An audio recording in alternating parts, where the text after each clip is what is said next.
Hi guys, welcome to my YouTube channel. आज मैं एक नए टॉपिक के साथ आई हूँ। वो है नेशनल रूरल हेल्थ मिशन। एक कम्युनिटी का इम्पोर्टेंट टॉपिक है जो एग्ज़ाम में आ सकता है। Let's start with the topic. First we will see about the introduction of National Rural Health mission.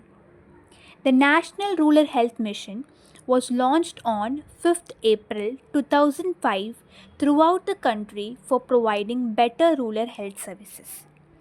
तो ये नेशनल रूरल हेल्थ मिशन कब लॉन्च हुआ था? 5th अप्रैल 2005 में।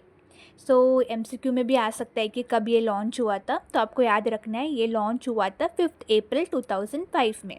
और ये क्यों लॉन्च हुआ था? क्योंकि बेटर अपॉर्चुनिटीज़ वगैरह प्रोवाइड करने के लिए रूरल कम्युनिटी में। Is the National Rural Health Mission has special focus on following 18 states. So we will see which all are the 18 states that National Rural Health Mission mainly focuses on. This one is the 8 Empowered Action Group states, which includes Bihar, Jharkhand, MP, Madhya Pradesh, Chhattisgarh, Uttar Pradesh, Uttarakhand, Odisha and Rajasthan. Next are the 8 Northeast states, which include Assam, Arunachal Pradesh, Manipur, Meghalaya, Mizoram, Nagaland, Sikkim and Tripura. The last two states are Himachal Pradesh and Jammu and Kashmir.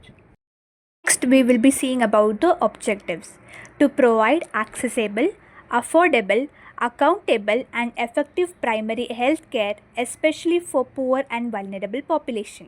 तो ये NRHM का main objective क्या आता है कि जो भी availabilities वो लोग कर रहे हैं वो ईज़िली एक्सेसिबल होना चाहिए वो कम्युनिटी में, अफोर्डेबल जो सस्ते में हो जाए, जो वो अफोर्ड कर पाए, और इफ़ेक्टिव भी रहे प्राइमरी हेल्थ केयर के लिए, स्पेशली जो पुअर और वल्नरेबल पॉपुलेशन है जिसमें pregnant women, children young than 5 years, तो वो सब उनका मेन ऑब्जेक्टिव था। सेकेंड ऑब्जेक्टिव था to provide funds to exhaustive program of health and family welfare which includes malaria, blindness, iodine deficiency, काला हजार etc. तो उनका मेन दूसरा एम है ताकि वो फंड्स प्रोवाइड करे। अगर किसी को मलेरिया, ब्लाइंडनेस, आयोडीन डेफिशिएंसी वगैरह है तो फंड्स प्रोवाइड करेंगे तो वो दूसरे जो कम्युनिटी एरिया के लिए अफोर्डेबल रहेगा। Third objective is to reduce infant mortality rate, जो बच्चे का डेथ रेट वो कम करना है। Fourth one is to reduce maternal mortality rate, mothers death rate कम करना है। Fifth is prevention and control of communicable and non communicable diseases, prevention और कंट्रोल करना है कम्युनिकेबल और नॉन कम्युनिकेबल में भी, जैसे कि tuberculosis, HIV, AIDS and non communicable diseases like hypertension हो गया, डायबिटीज़, ओबेसिटी, तो वो सब कंट्रोल करने का उनका मेन ऑब्जेक्टिव है। Sixth is the promotion of healthy lifestyle, अच्छे से डाइट वगैरह एक्सप्लेन करेंगे जिससे हेल्दी लाइफस्टाइल को प्रमोट कर सकते हैं। And universal access to public health services and immunization program भी वो उनका मेन ऑब्जेक्टिव है। We will be seeing about the goals of National Rural Health Mission. The first one is to provide effective health care to rural population. एक अच्छा health care facility provide करना है किधर? अपने रूरल कम्युनिटी पॉपुलेशन में। Second is to improve access to health care, सबको, जैसे हमने पहले अपना ऑब्जेक्टिव में पढ़ा था, उनका मेन एम क्या है कि एक्सेसिबल हो जाए, जो भी फैसिलिटीज़ वगैरह प्रोवाइड कर रहे वो एक्सेसिबल रह जाए। तो वो है अपना उनका ऑब्जेक्टिव भी वही आएगा कि इम्प्रूव करे जो भी एक्सेसिबिलिटी है वो हेल्थ केयर का।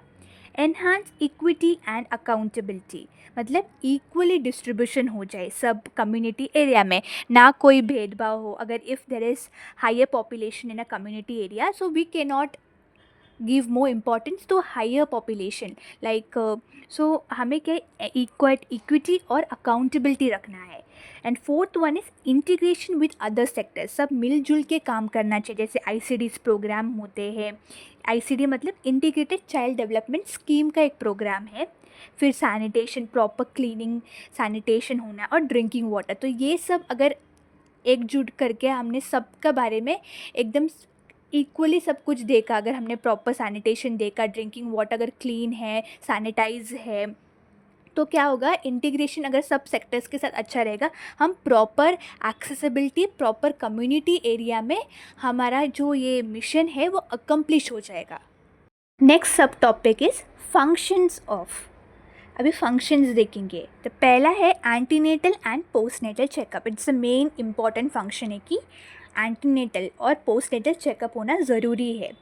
Second is the improved facility for institutional delivery. Institutional delivery means hospital delivery में ज़्यादातर कम्युनिटी एरिया में हॉस्पिटल्स अवेलेबल नहीं रहते, तो हॉस्पिटल्स अगर बिल्ड करेंगे तो प्रॉपर इंस्ट्रूमेंट्स वगैरह की अगर प्रॉपर सर्विसेज रहेगा, प्रॉपर फैसिलिटीज़ रहेगा, तो प्रॉपर हॉस्पिटल डिलीवरी हो सकता है।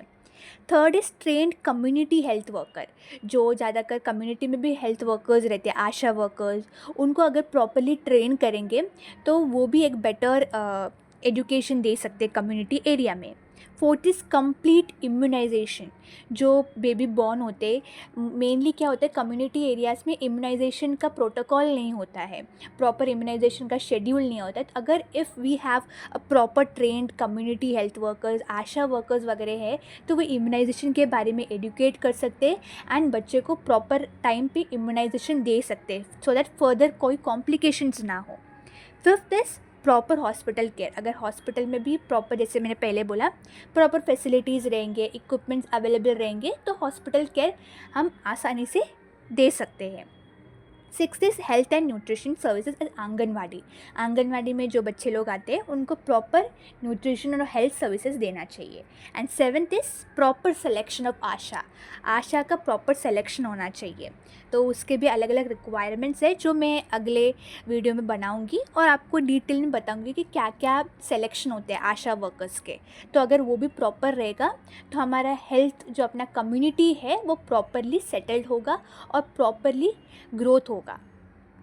This was my small topic. So if you like my video, please like, share and subscribe my channel. Thank you.